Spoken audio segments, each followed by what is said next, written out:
Laparoscopic Total proctocolectomy with ileal pouch creation done at District General Hospital, Norelia. 14-year-old girl came with PR bleeding and low hemoglobin. Her mother is a known patient with familial adenomatous polyposis who underwent total proctocolectomy with end ileostomy 1 year ago at the age of 38. This girl's colonoscopy showed multiple polyps throughout the colon and biopsy showed low-grade dysplasia. There was evidence of active bleeding from the polyps.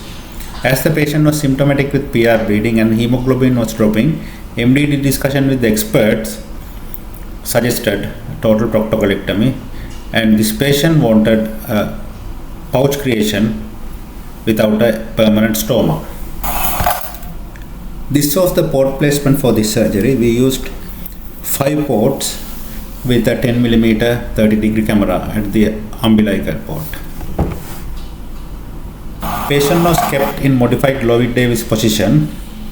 The dissection started from lateral to medial mobilization of the splenic flexure, which is one of the most technically challenging and difficult steps of this surgery.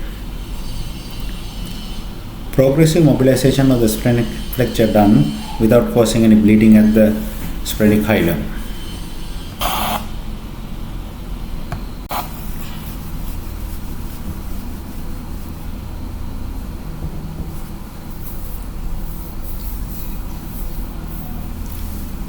After mobilization of the splenic flexure, we move to pelvic dissection.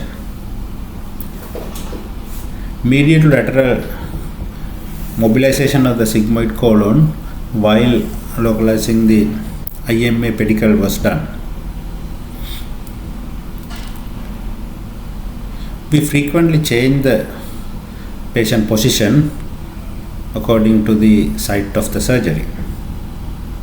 So this is the medial to lateral mobilization of the sigmoid colon while preserving the left ureter. You can see the left iliacs and left ureter here. Dissection progressively continued into the pelvis in the mesorectal plane.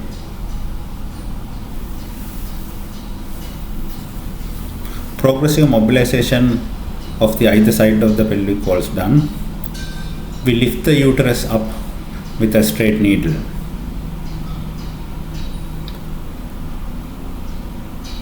Medially dissected plane was entered with the lateral dissection.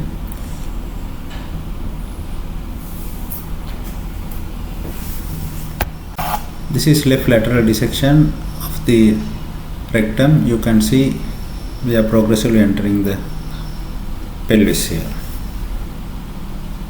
Traction and counteraction is vital for this dissection.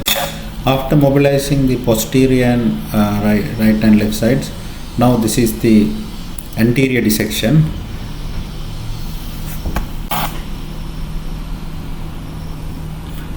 Rectovaginal plane was entered and progressive dissection done up to the pelvic floor.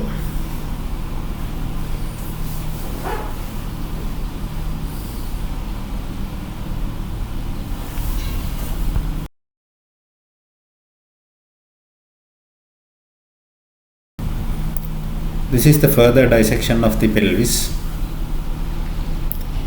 You can see the pelvic floor now. As this patient had polyps up to the lower rectum, our aim is to take the specimen at the anorectal junction.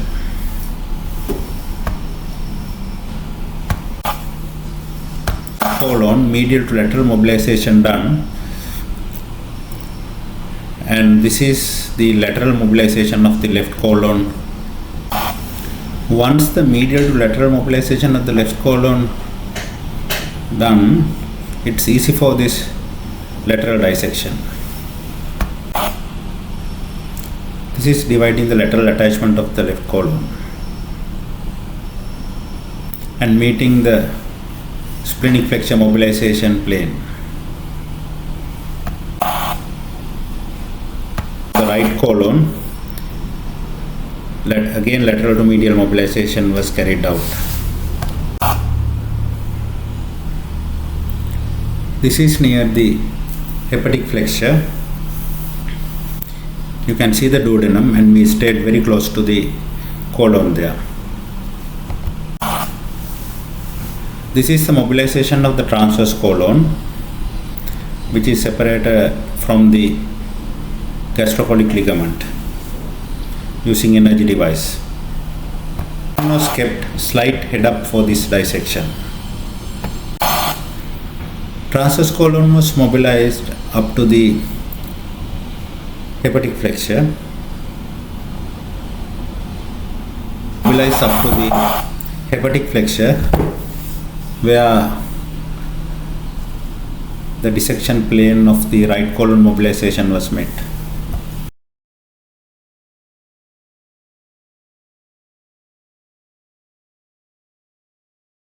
This dissection was complete mobilization of the colon, and we plan to take the blood vessels once the specimen is delivered through the umbilicus.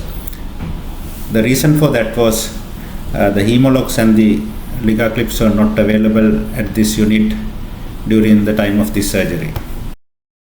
Further mobilization of the cecum and terminal ileum was done. Holding the appendix up will be helpful for this dissection.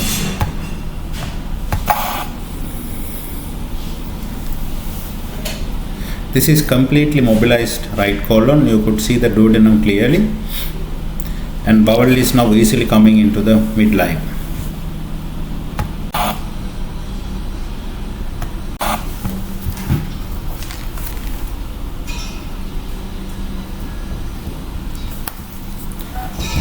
Few remaining bands at the left colon was released, and it is also now reaching the midline easily.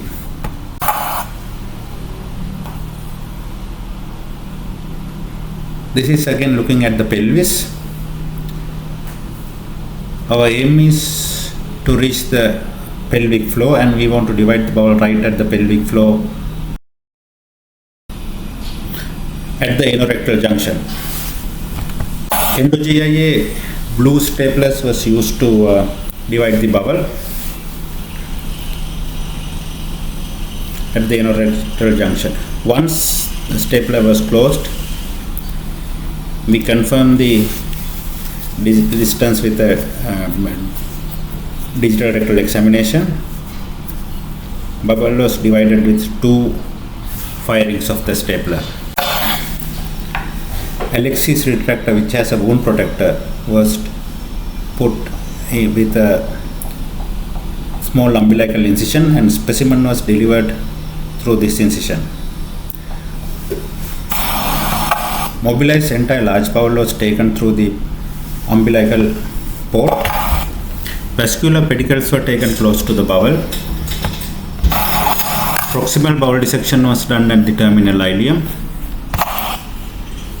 18 centimeter terminal ileal J pouch was created with 3 firings of green staplers.